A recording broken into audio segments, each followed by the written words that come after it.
My name is Maria. I'm from Spain, and I'm part of the Universidad Carlos III de Madrid's rocketry team, STAR.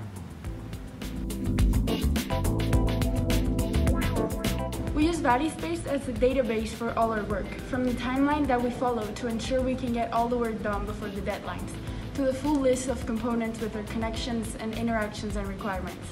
When something changes, we can instantly know if any subsystem will be affected and have everything under control.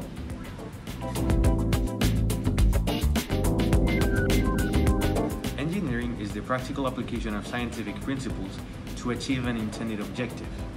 It is used to design machines, structures, processes, programs, or any other application that has a definitive purpose.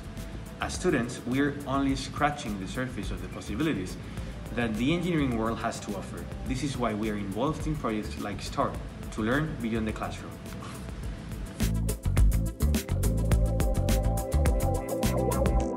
I think one of the most important projects in engineering today is ITER. ITER is the world's largest nuclear fusion experiment, working towards developing a fusion reactor that generates more energy than it consumes. If successful, it would unlock the source of clean energy to power the future.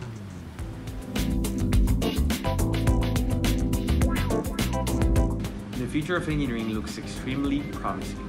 The opening of new ways to access space, the development of new medical techniques and devices, and the development of cleaner and more sustainable energy sources are all technologies that could change the world. If I had to describe it in 2 words, it would be ever-changing and hopeful.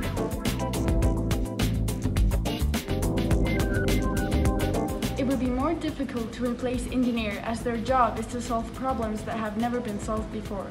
So until we can develop robots to think like us, replacing engineers is a long way down the road.